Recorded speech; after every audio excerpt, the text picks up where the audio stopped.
Hello everyone, I welcome you all once again to this MOOC course on English for competitive exams.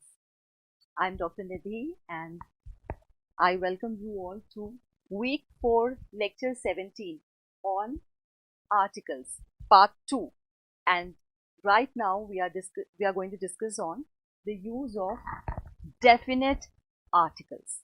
Okay, वैसे तो यहाँ पे articles नहीं होना चाहिए क्योंकि डेफिनेट आर्टिकल तो सिर्फ एक ही होता है जो है the, right.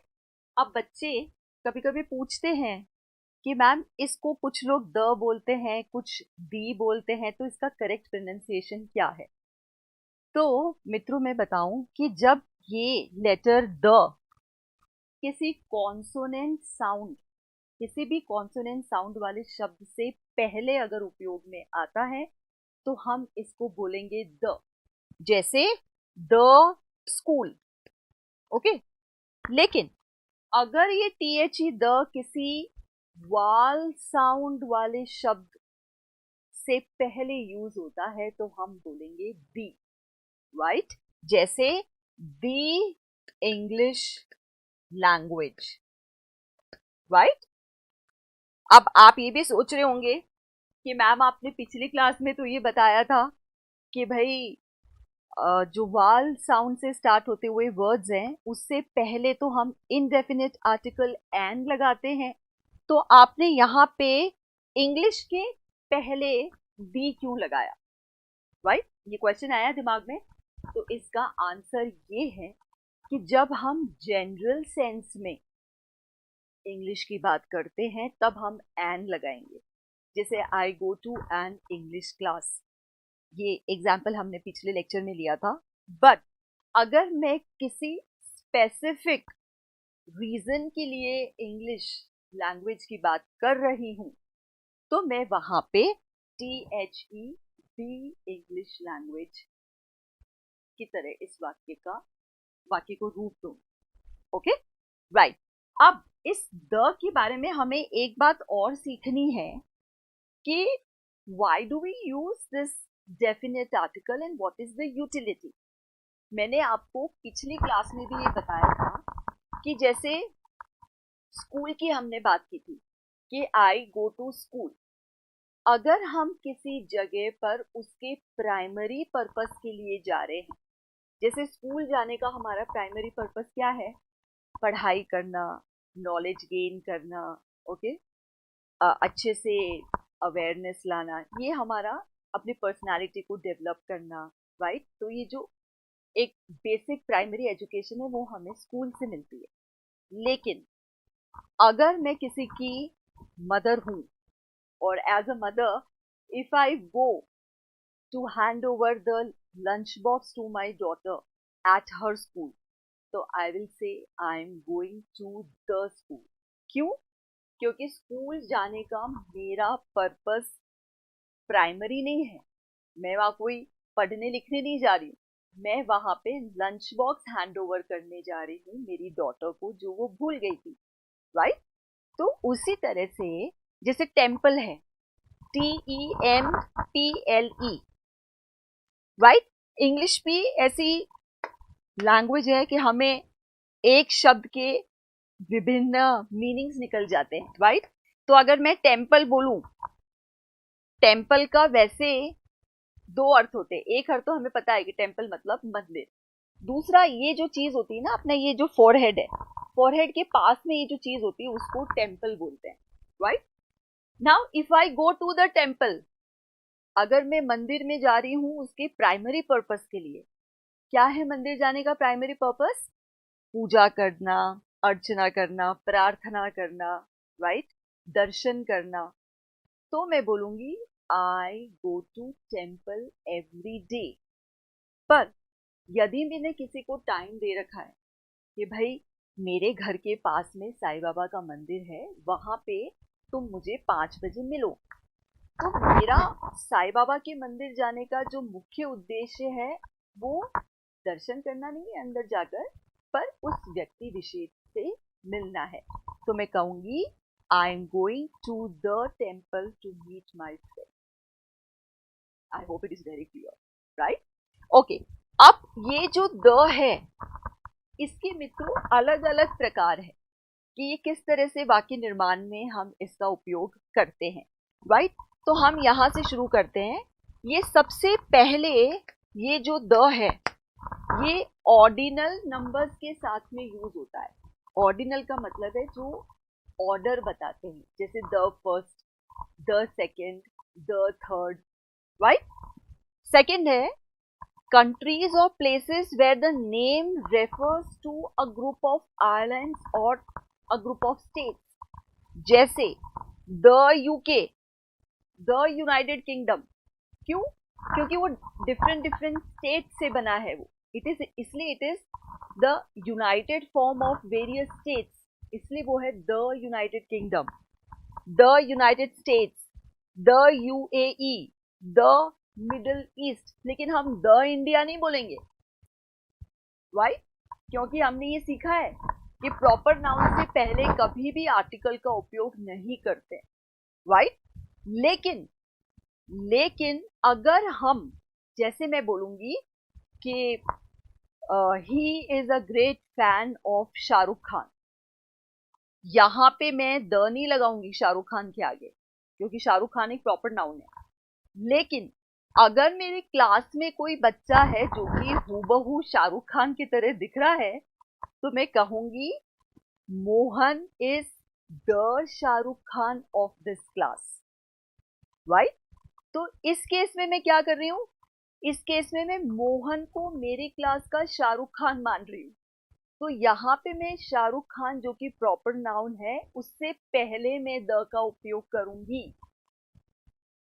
I hope you are getting my point, yeah right. Now countries that have plural names, जिन देशों के नाम प्लूरल दिखते हैं, बहुवचन में हमें दिखते हैं, जैसे फिलीपींस, नेदरलैंड्स, तो यहां पे मैं द लगाऊं, okay.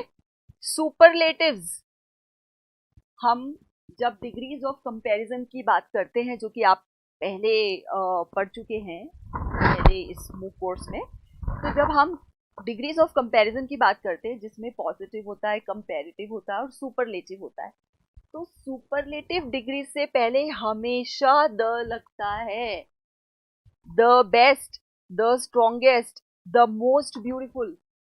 You cannot use a superlative degree of comparison without using this article the, right? So one has to be very careful while making it used in a construction, okay? जब हम decades की बात करते हैं, जब हम दशकों की बात करते हैं कि भाई the 70s, the 80s, the 90s, तो हम विशेष तौर पे यहाँ पे द का उपयोग करते हैं। When there is only one in the world, right? जैसे अगर हम कोई यूनिवर्सल ऑब्जेक्ट्स की अगर बात करते हैं, जैसे द सन है, द मून है, द स्टार्स हैं, ओके, तो हम वहां पे द लगाएंगे क्योंकि वो अपने आप में एक ही है। द इंटरनेट, गवर्नमेंट पॉलिसी, कोई भी गवर्नमेंट पॉलिसी के पहले हम द लगाएंगे, जैसे the NEP, national education policy की जो संरचना हुई है सरकार के द्वारा, तो हम द लगाएंगे वहां पे, राइट। कोई भी रिवर्स हैं, न्यूज़पेपर्स है, जैसे the Ganga, the Yamuna, okay, क्योंकि वो अपने आप में खास नदियां हैं, तो उनका जो ये विशेष उनका रूप है या उनकी जो विशेष आइडेंटिटी है, उसको चिन्हित करने के लिए हम द का उपयोग करेंगे। न्यूज़पेपर्स हैं, the times of India, the Hindustan times, the Hindu. Newspapers के पहले भी हमेशा द लगता है, ओके। आइलैंड्स के आगे भी लगता है। To refer to only one in the particular area, अगर हम किसी व्यक्ति विशेष की बात कर रहे हैं, राइट, जो कि अपने आप में सिर्फ एक वही है, राइट, तो उसकी विशेषता बताने के लिए भी हम आर्टिकल द का उपयोग करते हैं। Adjectives to refer to the whole group of the people, जैसे the French, the Indians, the Arabs, okay, पूरा जो ग्रुप है उस एथनिसिटी का, उसको भी दर्शाने के लिए हम द आर्टिकल का उपयोग करते हैं। name of the geographical areas, the Alps, the Arctic, the Nile, musical instruments जो कि अपने आप में विशेष होते हैं, जिनकी एक अलग विशेषता होती है, तो हम the piano, right, the band, the violin, the guitar, right. तो इन टोटल हम इस तरह से समराइज करेंगे इस लेक्चर को कि नाउन्स जितने भी प्रकार के हमने वीक 2 में पढ़े थे, उन सब नाउन्स की जो खासियत है, राइट, उसको जब हम आर्टिकल्स के द्वारा जब बताते हैं, जब हम दर्शित करते हैं, तो वहां पे हम डेफिनेट आर्टिकल द लगाएंगे, क्योंकि हम जनरल नाउन की बात नहीं कर रहे हैं, हम जनरल प्रोनाउन की या एडजेक्टिव या एडवर्ब की बात भी नहीं कर रहे हैं. हम स्पेसिफिक नाउन, प्रोनाउन, एडजेक्टिव या एडवर्ब की जब बात करते हैं तो डेफिनेट आर्टिकल द लगाते हैं. अब प्रश्न ये आता है कि भाई ए एन द क्या हर जगह लगाना वर्जित है? सॉरी, क्या ये जरूरी है? Is it important? Is it mandatory? Right. तो अपना आंसर होगा no. It is not necessary to use article everywhere. कुछ सेंटेंसेस ऐसे होते हैं जहां पे हमें आर्टिकल की जरूरत नहीं होती. जैसे we usually use no article to talk things in general. हम इन्फ्लेशन, जो कि प्राइस राइज है, उसकी जब बात करते हैं तो हम द नहीं लगाएंगे वहां पे. हम ये नहीं बोलेंगे द इन्फ्लेशन इज राइजिंग, हम बोलेंगे inflation is rising. People are worried about rising. अब हम कोई खास पर्टिकुलर पीपल की कैटेगरी की बात नहीं कर रहे हैं. In general we are talking about the people. वो पीपल कोई भी हो सकते हैं, वो इंडिया के पीपल भी हो सकते हैं, वो कोई दूसरी कंट्री के भी हो सकते हैं. You don't use an article when talking about sports. Football के आगे हम द नहीं लगाते, राइट. जैसे मैंने आपको बताया था, स्कूल, कॉलेज, हॉस्पिटल, ये जो प्लेसेस हैं of noun, we don't use an article over there, right. चलो, तो अब अपन एक छोटी सी एक्सरसाइज कर लेते हैं देखने के लिए कि कैसे आपको कितना पता चला. राइट. द यंगेस्ट आएगा यहाँ पे. Okay, shall I use a different color? Yeah. The youngest boy just started going to school. यहाँ पे हम आर्टिकल नहीं यूज करेंगे क्योंकि school is a general place of noun. We don't use an article over there. Okay. The eldest boy is at college. College के आगे भी हम आर्टिकल का उपयोग नहीं करें. She lives on the top floor of an old house. When the wind blows, all the windows rattle. Rattle का मतलब होता है खड़खड़ाना. ओके, तो यहाँ पे हमने टॉप के आगे द यूज किया है क्योंकि हम स्पेसिफिक पीक की बात कर रहे हैं. विंड के आगे यूज किया है. Darkness doesn't. अब यहाँ पे द डार्कनेस नहीं आएगा. क्यों? क्योंकि हम जनरल फिनोमिनन की बात कर रहे हैं, तो हम कहेंगे darkness doesn't worry cats. The cats can see in the dark, right. अब यहां पे कैट्स के आगे द नहीं आया, राइट, क्योंकि हम जनरल कैट्स की बात कर रहे हैं. लेकिन जब कॉमा लगा के फिर से ब्लैंक आया तो ये जो कैट्स है ये स्पेसिफिक हो गई. क्यों? क्योंकि हम इनको पहले यहां यूज कर चुके हैं, राइट.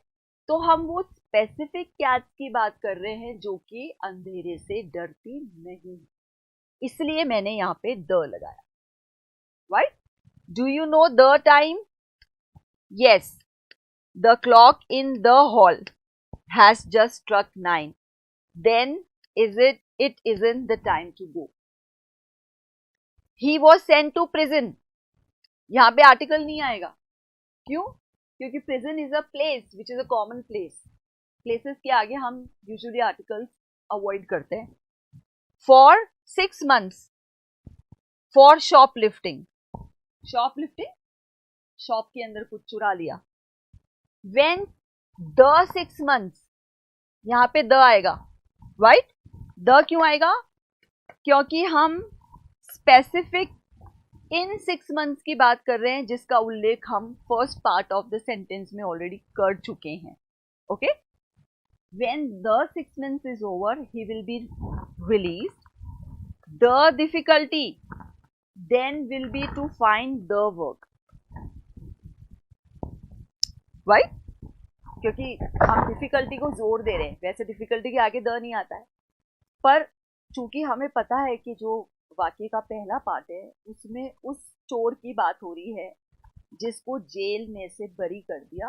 अब उसके लिए डिफिकल्टी ये है कि उसको काम ढूंढना मुश्किल होगा. ओके? तो इसलिए इस डिफिकल्टी पे हमने जोर दिया है. तो जोर देने के लिए, एम्फेसिस देने के लिए मैंने यहाँ पर द का उपयोग किया है. Okay? Do you go to the prison to visit him. यहाँ पे द क्यों आया? क्योंकि मेरा प्रिजन में, जेल में जाने का उद्देश्य प्राइमरी नहीं है. मैं कोई क्रिमिनल नहीं हूं, या मैं कोई कन्विक्ट नहीं हूं, या मैं कोई आरोपी नहीं हूं कि मैं इसलिए जेल जा रही हूं. मैं इसलिए जेल जा रही हूं कि मेरे को उस आरोपी से मिलना है. इसलिए मैंने यहाँ पे द लगाया. Right?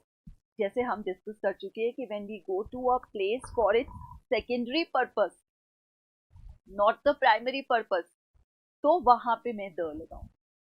I hope now it is very clear to all of you. Peter is at office. Office के आगे द नहीं आएगा. क्यों? क्योंकि पीटर का प्राइमरी पर्पस ऑफिस जाने का जो है, जॉब करना, तो ही इज डूइंग दैट. पर अगर कोई पीटर से मिलने ऑफिस आ रहा है तो वो व्यक्ति द लगा सकता है कि I am going to the office to meet Peter. I hope now it is clear. Right? Okay. But you could not get him on the phone. There is a telephone box just round the corner. Okay? So I hope now it is very clear कि जब हम definite article the की बात करते हैं तो उसका मतलब ये है कि हम specificity बता रहे हैं, हम प्रमुखता बता रहे हैं, हम रीजन बता रहे हैं, हम एम्फेसिस कर रहे हैं उस पर्टिकुलर सिचुएशन की, जिसमें कोई नाउन हो सकता है, कोई प्रोनाउन हो सकता है, कोई एडजेक्टिव हो सकता है. राइट? तो ये सारे पॉइंट्स हमने जो पहले पढ़ लिए, ये आप प्लीज एक बार ध्यान में रखिएगा कि कहाँ कहाँ पे द का उपयोग होता है. राइट? मैं देखती हूँ कि यूजुअली जो स्टूडेंट्स है वो कहीं भी द लगा देते हैं. Right? I went to the, किसी भी कॉलेज का नाम लगा लेते हैं, या हर सेंटेंस की शुरुआत ही बिना सोचे समझे द से कर लेते हैं. ऐसा नहीं है. आपको ध्यान रखना है कि आप जिस वाक्य की रचना कर रहे हैं उसमें अगर आपको स्पेसिफिक बात कर रहे हैं किसी संज्ञा, सर्वनाम या विशेषण या क्रिया विशेषण से रिलेटेड, तभी आप द का उपयोग करेंगे, अन्यथा नहीं करेंगे. ओके? चलो. So it was great being with all of you for this lecture. See you again for the next class on tenses. Okay? Till then, take care. Bye-bye.